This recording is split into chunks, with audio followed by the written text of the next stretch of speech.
This this is the Impressions Exchange Podcast. Impressions Exchange Podcast. Where all topics impacting the graphic imaging and printing industry are addressed via in-depth news coverage, analysis, and timely interviews.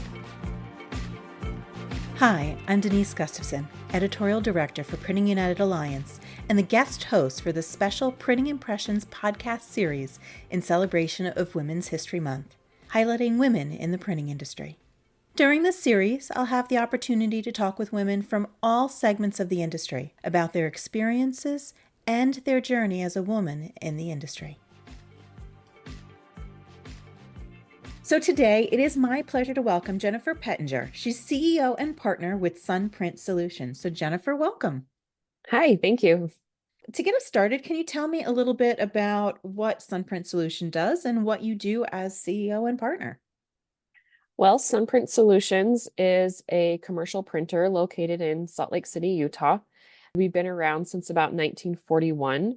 We mainly started in lithographing, so offset printing. In 2014, we did some mergers and acquisitions, and that's when we got into digital printing and direct mail. Our focus is in quite a few different areas. We do a lot of folding carton packaging, the regular commercial printing, magazines, books, all that stuff. And then with the digital side, that's just a whole nother beast with all the stuff that comes along with that and direct mail. So kind of three verticals, really. Keeps you busy and a little diversified at the same time.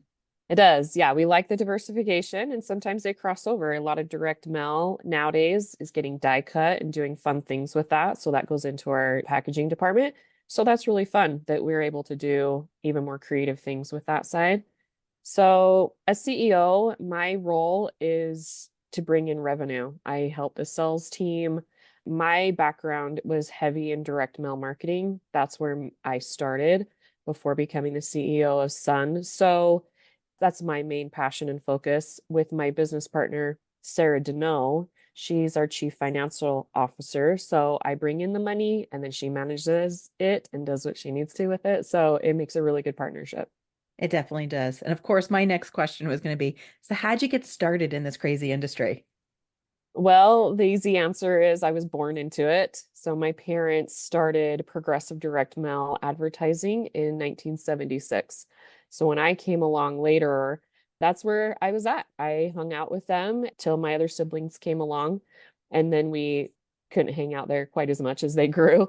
But as a teenager, that's where my first job was. That's where I could go make some money to buy the clothes I wanted. I was there for quite a while. I did leave for a short time to go work at another friend's family business.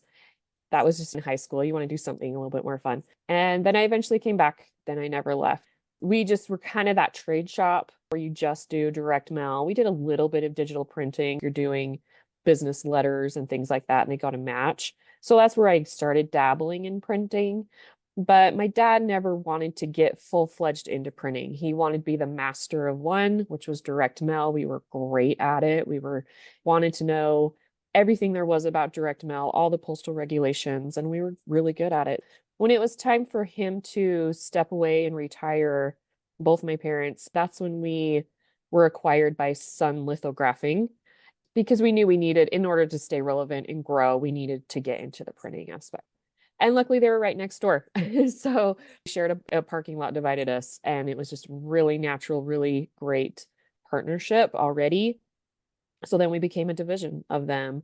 And at that same time, literally within 2 days, Sun also acquired Rastar Digital Printing. It was a whirlwind of a year. It was crazy merging all of this into one company, but it fit. It made sense to bring in the digital printing side with us in direct mail and then Sun in offset printing. It was a perfect merge. I did sales after that. Once I was with Sun, went more into the sales role. Obviously heavily focused on direct mail. And then 5 years later is when that owner came to Sarah and I and said it was time for him to bow out. And he thought we were the perfect fit to take it on and keep it going. And so we are the fourth generation employees to purchase the company. It's not family owned. The owner did sell it to his sons, but then after that, it's been employees that bought it. Very interesting route to come. Yes. It's just interesting too, because it started as a family company, got sold, and now it's kind of back in the family in a way. Yeah. Yeah. I mean, when I bought it in 2019, mid 2019, it was like buying my parents' company back, plus a lot more. Yes. So it was nice to regain control, so to speak, put my own vision back onto it. I do still have family there, and there's a few of us there. I do have both of my siblings that are there, and I love working with them. I wouldn't want to do this without them. Obviously, if they wanted to move on, I would help them and wish them well.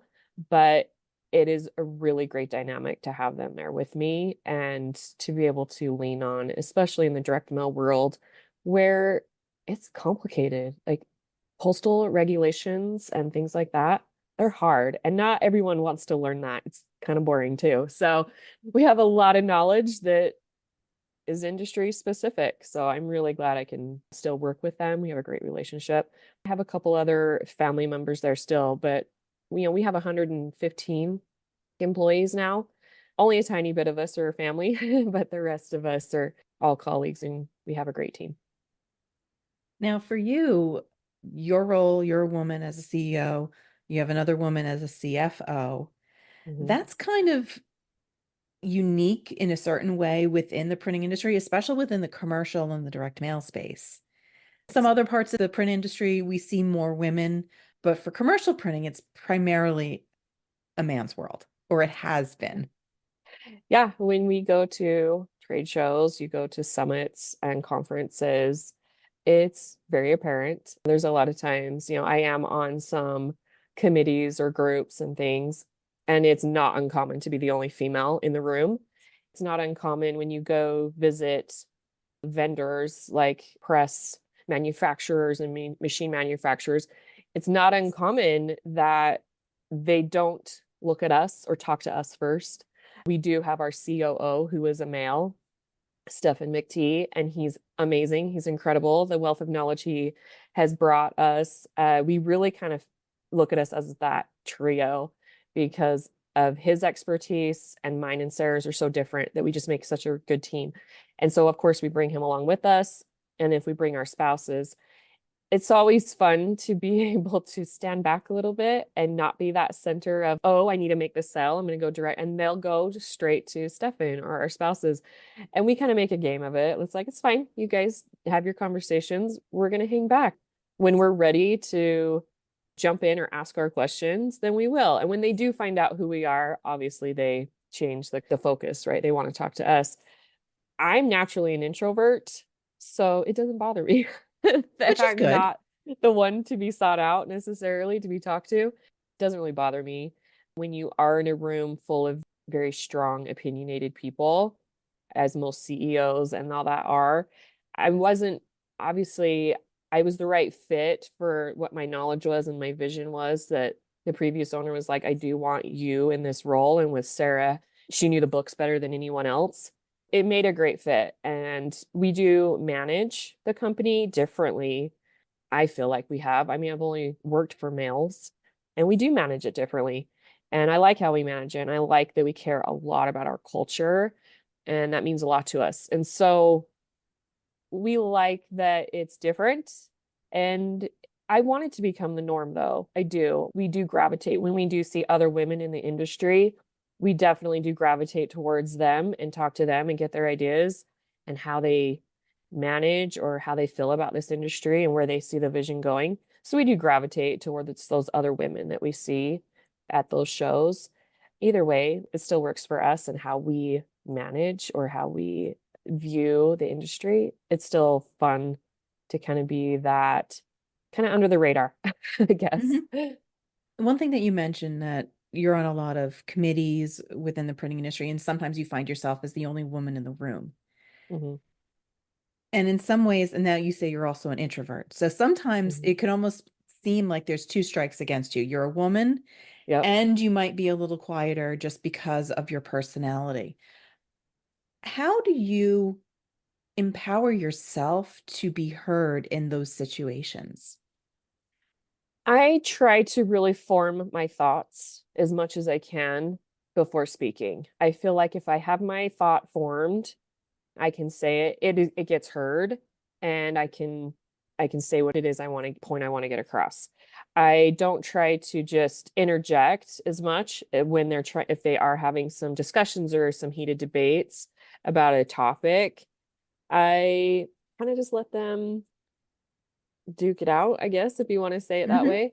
And then I'll just wait till the right time. And so hopefully by then I have gathered some really good points of view and I've thought about it. Because for me, off the cuff, I'm probably not as good at that. I want to thoroughly think about maybe each side or a lot more variables in it all before I form that opinion. That's what I try to do. And you also mentioned that you would tend to gravitate to other women CEOs or other women in C-suites or leadership roles. Mhm. How else do you contribute to creating a more inclusive environment, making it easier for women to see printing as a viable career, as a viable option for them? I see women, they have so much creativity, I feel. And because a lot of times we are juggling so many roles in our life, and that's not to say that men don't, but I think women naturally, being that caretaker or being a lot of times that fixer, we want to fix things naturally. And because we have an innate want and need to make sure that people feel safe or heard or things like that, I think that's how we try to change our culture is to power women because I know that we just get stuff done, right? Like we can give them the flexibility that they need to do what they need to do and they will get it done. That's really what we try to do. And it's true. We're multitaskers. We get stuff done. Yeah, We kind of have to. But yeah, you go back to like we have that mothering instinct. right. So you want to take care of people. And Mm. like you said, it's hard to balance personal and work. When do you focus on either? I know with some women, there's also a measure of guilt. If they're raising kids and now they're in the business and they're focused Mhm. there, there's a guilt they're not involved as much in certain things. Or if now they're doing stuff with their kids, they're not involved as much with the business. How do you reconcile some of that? I would almost say it's impossible. I am a mother and she's a teenager now. And so her whole life, I have had a professional career, professional job, and she has seen me go from sales, which offered a lot of flexibility, which was awesome. And that afforded me to be able to do the fun things in the classroom with her and all those great things that you do in elementary. And then as she's gotten older, then I shifted into a CEO role where there's not as much flexibility, still some flexibility, obviously, but a little less. That has been so hard. Mom guilt is just something that you can't outrun. You can't outwork. You just can't. And so I just try to make up for it as much as I can in being present wherever it is that I am so that I can give my time to where my focus needs to be and then I can let that go and move on to the next thing. So it's also giving me that understanding. So the other women, any parent or just anyone, male or female in our organization, when they come to us because they have a family crisis, or if just anything, we're just very, very like, please go take care of this. If you can take care of your things in your personal life, we know you're going to take care of us with your time and talent. It's giving me more of that understanding of what that is and how important that is. And then we also introduced a mental health offering to our employees so that they have somewhere to go to if they have any kind of crisis, that the company will cover that. We don't need to know about it. We don't know who goes and who uses these services. And we just make sure that they have those resources because it's just so important. It pays our company dividends knowing those employees are taken care of and that when they're with us, they'll work really hard because it helps them in their personal life as well. Definitely. One thing that I always found was interesting, one woman was talking about in work-life balance that the smartphone has become a savior in some ways because you're connected, but at the same time, you're always connected. So there's Yep. good and bad to having that. They might be sitting at a baseball game or whatever, but they're still working in some spots. So it's technology has certainly helped as well in this arena to allow you to be in contact with both family and the business, even if you're not with either of them. But at the same time, too, you're still pulling and dividing your attention. Absolutely. It has. But even as a kid, I remember my mom, it was a small family business. You wear a lot of hats. And I remember she would come home, she would do dinner, we would do whatever we needed to. And after we went to bed, she went back to work at the kitchen table. She brought her work home with her. And that was way before we had all this technology. I mean, she was handwriting the job sheets and doing, whatever that was back then that was not done by computers, she still did it. So we maybe feel like we do that more now with our smart technology. For me, it was always that way, even if it was an analog, so to speak. So I don't know any different, Mhm. that you're just working when you can to get things done. And I definitely have tried in the last few years to turn that off even more and to be more present, even in the evening after the kids are in bed. That's my time I need to spend with my husband. And that's just as important. I have learned more and more about time management, but making sure that it's time well spent and that I make sure I give the attention I need to in all those aspects. And sometimes that does mean that a customer might need to wait a little bit longer for something, or I just will get to it in the morning. And so I just have to be able to be okay with not giving that instant answer. And all of us need to do that. And I see that more and more on emails when they say my working hours might not be the same as your working hours. Please respond when it makes sense. And I love that because we do need to respect our each other's time, that our working hours are probably pretty different, more than we think. And the flexibility is really important. Yeah, definitely. Now, you mentioned your mom. Is she one of the people that was really one of your role models as you're stepping into these leadership roles? Definitely. My parents were very different people. My dad was very, I mean, he was that kind of that harder CEO, owner, perfection, all that kind of stuff at the company. My mom definitely played a more nurturing role, but she was everything. She was operations, she was all of it. So watching her, how she would deal with employees and how she would deal with customers, that definitely formed an opinion on what I wanted to do, how to lead essentially. And I honestly, I did not expect to be a CEO at 39 at the time. It was mid 2019. And so we had planned on it, but it'd be much later. I thought I'd be more well into my 40s, maybe about right now, honestly. So it did happen a little sooner than I'd planned.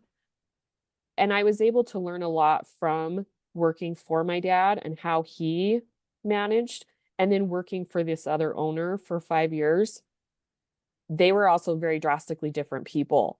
And so I really watched that closely. What was it that I liked about each one, and what was it that I didn't like about each one? And then I tried to be middle of the road, so to speak, or that's really even more how I felt like I needed to form my own leadership style. I would say it's definitely between the three of those people that were the most influential in my leadership style.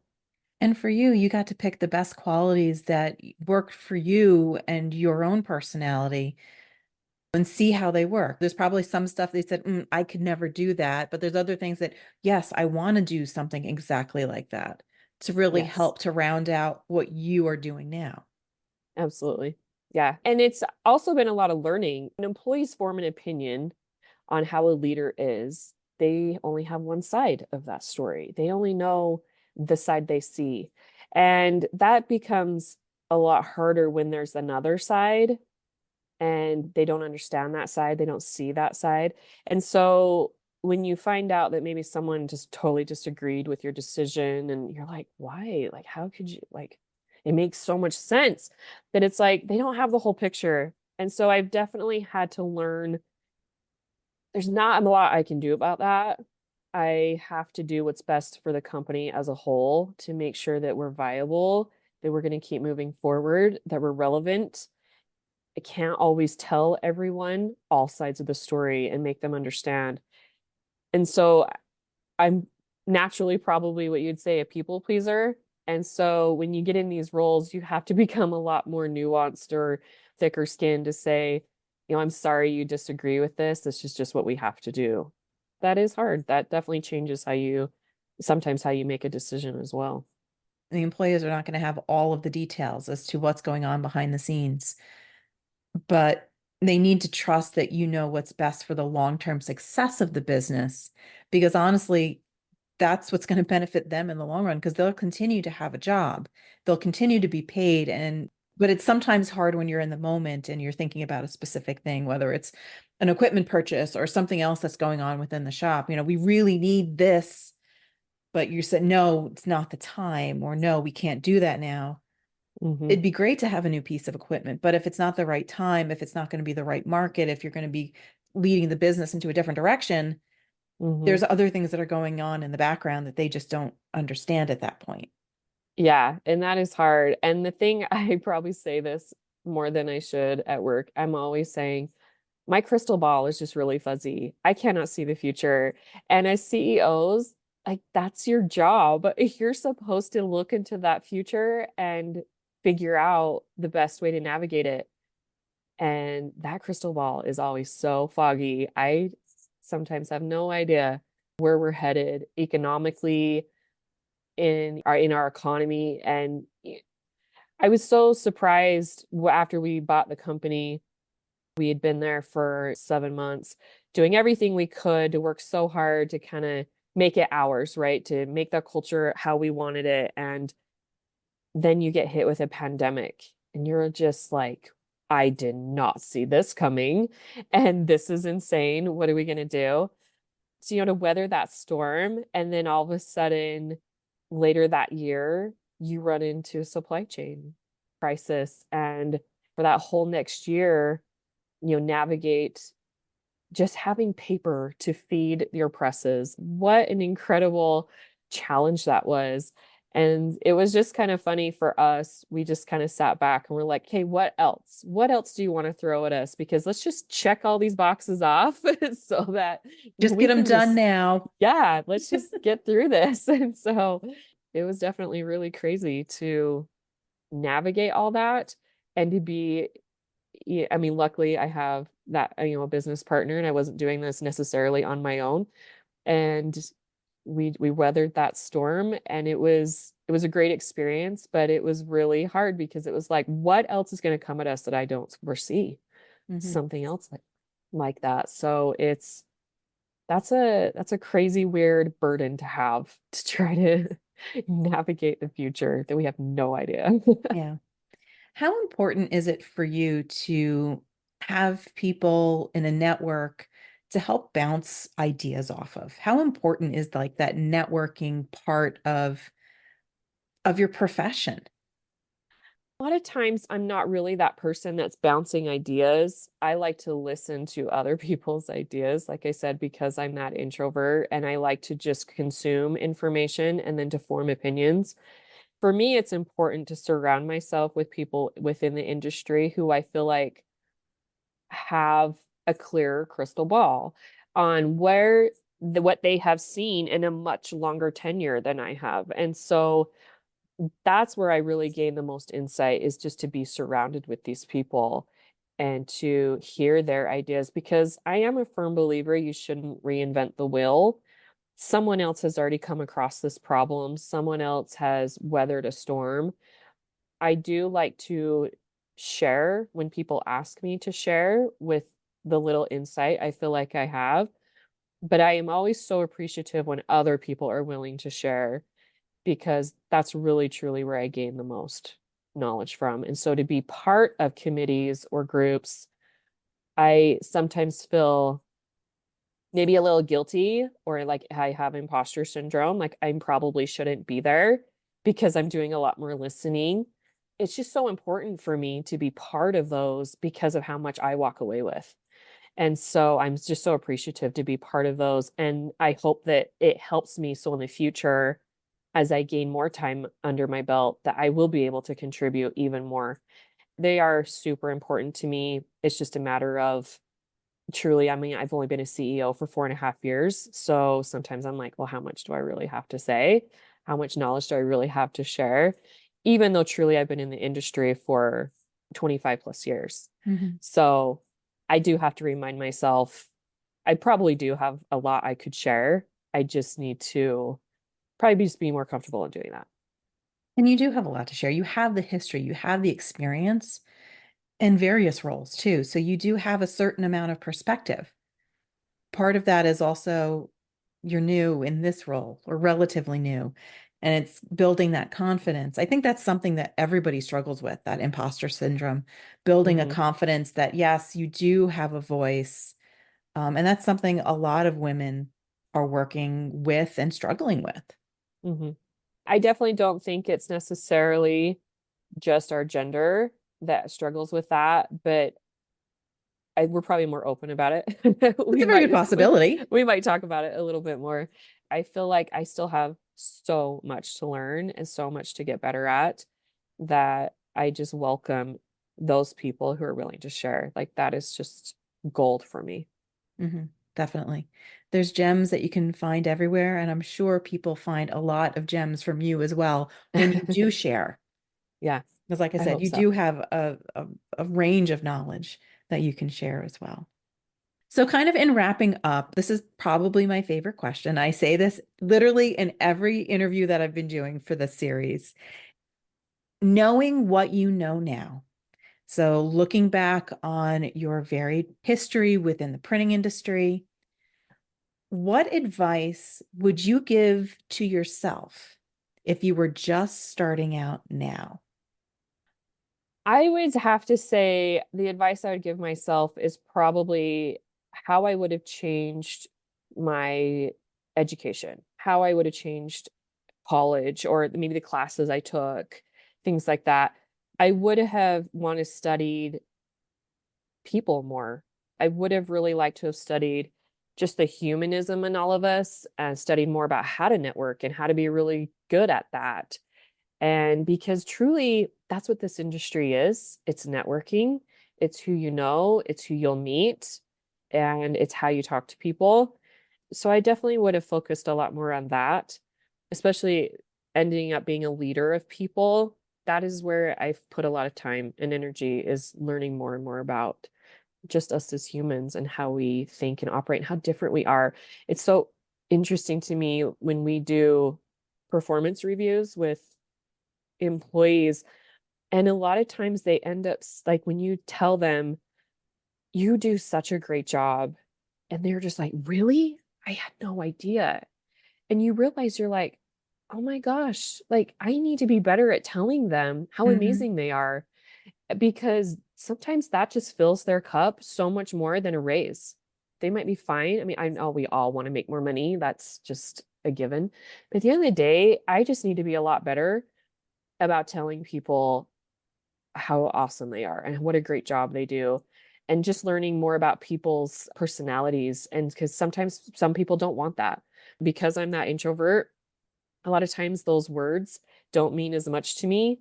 And so I forget that they mean so much to other people. And I would have liked to have studied that a lot more and practiced it a lot more so I could be better at it. I know that because I'm still young in this journey, I have still so much to learn, and I want to keep getting better at that. And Mhm. so I would have changed. That's probably what I would have, the advice I would have given is how to be more of a people person and to be able to better speak and really read them more in depth so that I can help them, because I do feel like helping people in their own careers, that comes back to you. That really even boosts yours even more. And so I like enabling people to be better at what they do. Mhm. Definitely. And I also think about when you were talking is people do business with people. Yeah. Not necessarily companies or a business. So knowing how to read body language, facial cues, to make sure that people are getting what they need, whether it's in a sales role or whether it's in a mentorship role, by helping them to perform better, to continue in their career. It's all people. Exactly. Exactly. That's really where a lot of times we say, we want to protect all of our contacts, right? As a salesperson, you got to protect that client and not let anybody know about it. And I'm like, yeah, but if they really like doing business with you, they're going to do everything they can to keep doing business with you. As long as you can give them a fair price, but you're giving them all that extra time and attention and your expertise, it's going to be really hard for someone else to come in and take that client away from you. And so we definitely try to have more and more of those conversations with our sales team, that it's like, it's you. Why do they want to work with you? Because you're working with people, even though we're becoming more of that Amazon type world where people just want to get on a storefront and do their thing. I think at the end of the day, especially with print, and because we're a custom print shop, you really don't have to fit into a certain box. That's going to be really hard to put into a storefront. And to put that much creativity in there is pretty tough sometimes. So they're going to have to work with a person. And we want to make sure that we have the people there to help those that want to work with a person. Because at the end of the day, you just get such better customer service and a better product, and you can get more creativity when you work with a person rather than going through an online storefront. Yeah, and honestly, the better relationships, the stronger relationships are going to be the ones that you really are a partner. No matter what, you're going to have those people that come in, I need business cards. Here it Right. is. They're not looking for creativity. They're just looking for a price and a product.